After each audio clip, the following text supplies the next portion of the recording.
So this next project, actually, it's almost your last one. What you have left is a 3-page newsletter. So this kind of gets you ready for that, I hope. Is a 1-page flyer for an event. And I have lots of resources online to kind of give you hints and tips and tricks on making a more powerful looking flyer instead of something that just someone did in Word. Not we want it to look a little bit better, perhaps. So adding some color and some features. This is a flyer that one of my students did about their open house, and so you can see color. If you send these things electronically, remember, color then is free, and so that's a good thing. Here's one that someone did for their technology group. So they were having a mini conference, and this advertised it. So you see some zaps of color, some repeats, like lots of red and a little blue for an accent, maybe. And so look at all of these different examples. They're loaded in your course as extra resources too. This I thought was so cute, and it's a little old, but she did a good job of repeated colors, repeated patterns, repeated text, and all of that was very helpful. So what I have done here is started my own, and so this is one that I was going to send out for our new student orientation, where we ask students to come and get acquainted with our MED program. And so I just want to deconstruct actually this one. You can see there's not a ton of information on it. It'll be saved as a JPEG eventually and sent out, I think, or a PDF, so that people can not worry about not having the right software or whatever to view it. But again, it is free color use, and so I might as well use my HBU colors. If you look at this, what it really amounts to is, and I'm going to go to this top tool over here to move things kind of away. So I've got some text on top of a rectangle of blue. So when I created my rectangle, remember we did this with our initials project, then this becomes my fill color. So I chose a fill color.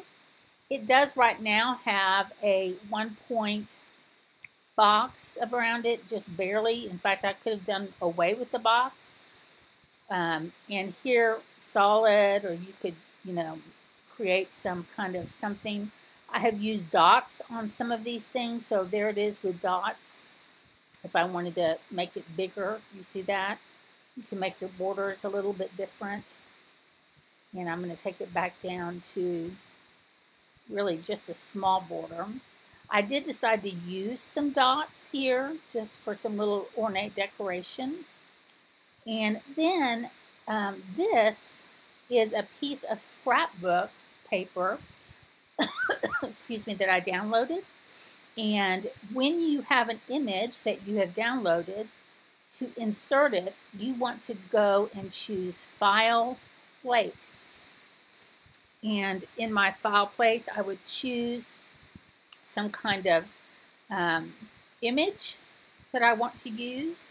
So let's just say I'm using this thing on samples. So here is that item, and then you would resize however you want to. You want to be careful about resizing. You see that? And really, edit, free transform. So over here, there's your free transform button. That's what gives you the ability to change the sizes, right? And keep it kind of to scale if that's what you wanted to do. So there's my little icon. Now that's not what I had before, so I'm going to have to go back and find my little paper that I wanted to use in this little spot here in a minute. But you can see, so I have put text, I built a box, put it, if you take your box and you arrange, right? You can arrange it to the back, send to back. Then you add text on top like you've been doing when you were doing all of your other text, letters, and then place that where you want it to be. So I added these little, what this is a line. Let me do this again right here. And actually, if you hold down Shift when you make your line, it ensures that it is straighter. Now let me show you what I've got going on here. This is this black dot area happened because I'm going to click on this. If I right click and go to effects, you see it has a pretty severe drop shadow. And so I'm going to take the drop shadow off. And as soon as I do that, that black row of dots disappears. And it was set on like 75. So you could, if you liked the idea of the drop shadow, okay, let's, you know, I could make a slight drop shadow if I wanted to.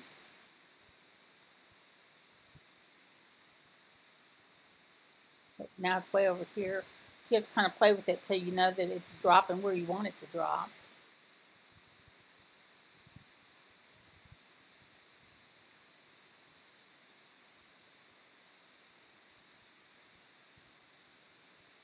I don't even know what it needs to be quite honest.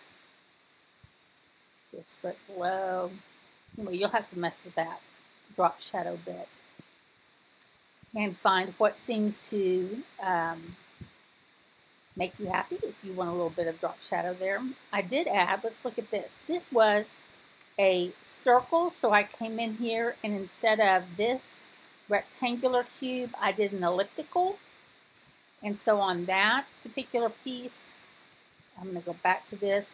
It does, right click, drop shadow, has a slight drop shadow. So you see right down here, and that's set at 135. So maybe that helps you as you're planning what you might want to do. You can choose other options as well. But so I added a inner glow, and that gave me some darker on top plus this.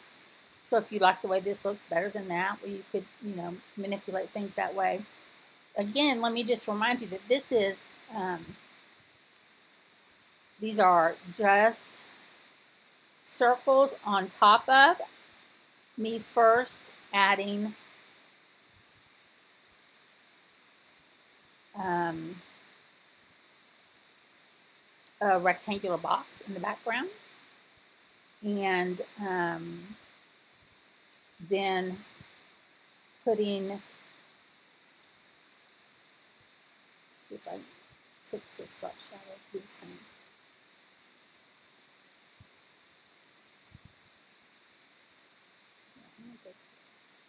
There we go.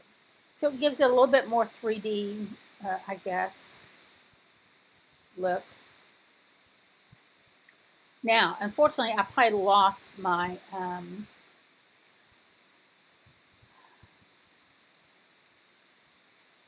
my little paper that was right here.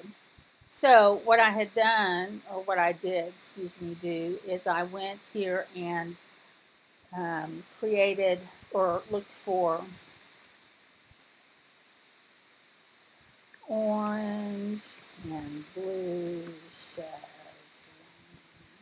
paper.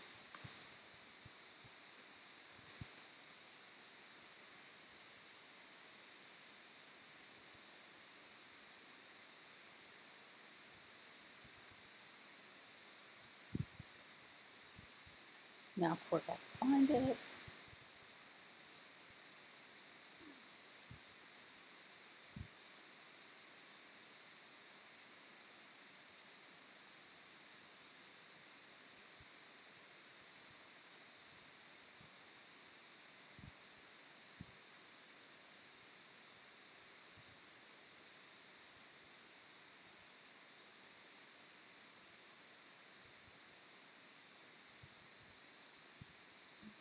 to my desktop right now so that you can get the feel for what we'll do. So now I'm going to File, Place.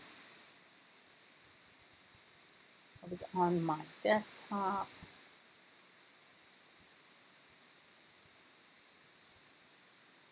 So I'm going to put it, ooh, see how the blues are different? Oh, that's going to wreak some havoc.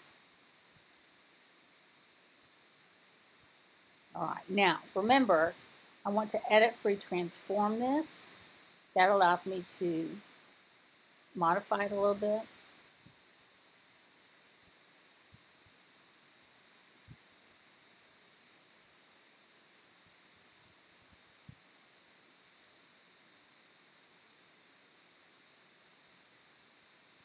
Go to the top to place it.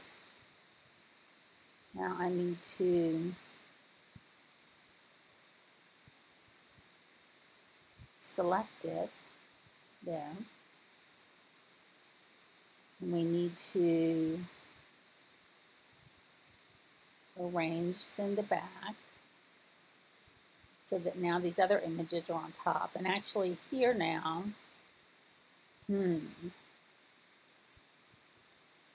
so I'm going to use my eyedropper right here and pick this bright blue now that everything has changed. And now I'm going to have to make that this color. Let's see.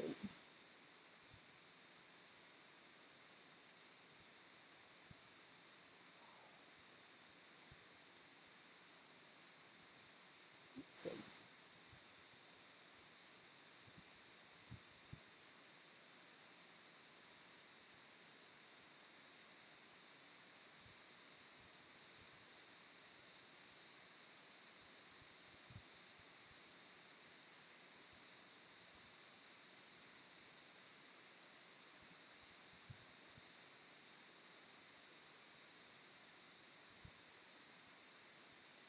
Switch these two colors. Now I've got the blue, see, in the main area. That's my dark blue. And actually, I guess, that may need to become that blue as well.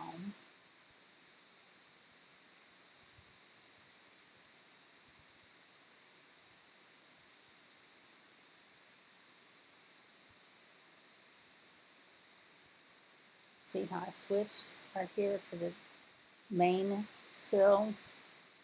Now the dark blue is here.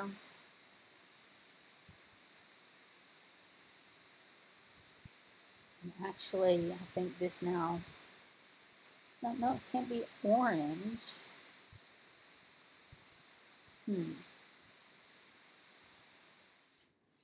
Okay, so here's a few things you can do. Let me try to give you a few tips on matching colors.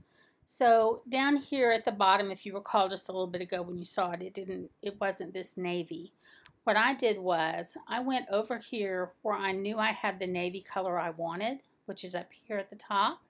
If you double click that, here's my RGB numbers. And so I can take those numbers, 0, 42, 92, and I took the box that was yellow or orange, double click it. Now go in here, 0, 42, 92, and that will match that particular color and help me establish a little bit more color continuity on this document, right? Then I have and just make a line. I'll worry with this in a little bit. Draw my line across, right, holding down Shift to make sure it's straight. Let's see. Remember, you can always draw over here in the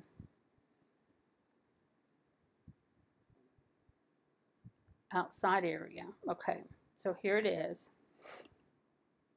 I want to, of course, take off my drop shadow effect. I don't know why it's doing that normally, but it is.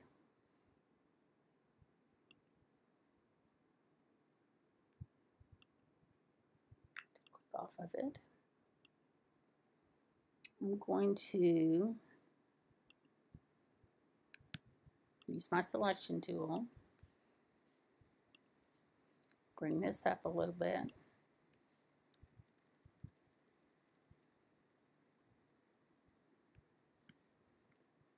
these dots now, bring them over and extend.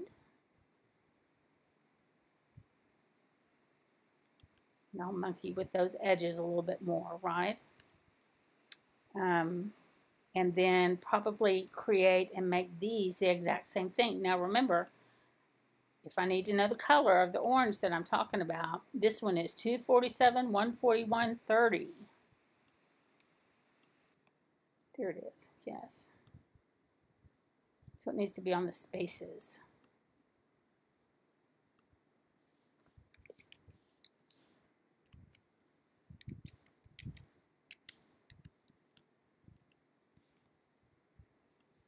There we are. Starting to take a good look at what I want it to be. Probably would come back and change this to maybe white text so that the white has some repetition. You know, seeing that now makes me realize that I probably need more of that. And I don't have my February date yet. I have to get that from Dr. Fontenot. So I want my text now to be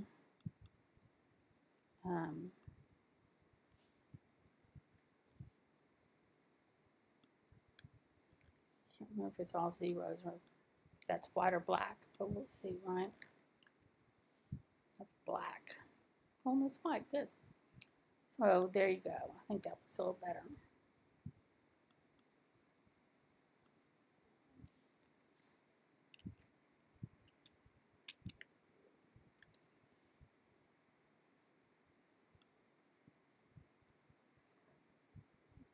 So there are several ways to change your colors. This time I'm using CMYK, which is actually web-based colors, but I don't really think it matters all that much, unless for sure you're doing particulars. There you go. So have some fun with your flyer. Remember, you don't want to have it jumbled with lots of text. You want to be careful about that. You want to be sure that you keep the main thing, and look at some of those resources I have given you about, and tips and tricks of how you can maybe even do some text wrapping. We'll do more of that with our newsletter as well, and how you can type text around something if that's what you need. But anyway, have some fun with your flyer. I look forward to seeing what you choose to advertise. And remember, again and again and again, every time, the important thing to remember is that you must save this as first in InDesign, but also save it as your final version as a PDF. So file, export as PDF, so that we are sure that we see your fonts in all of your choices. Okay? All right, have fun with this.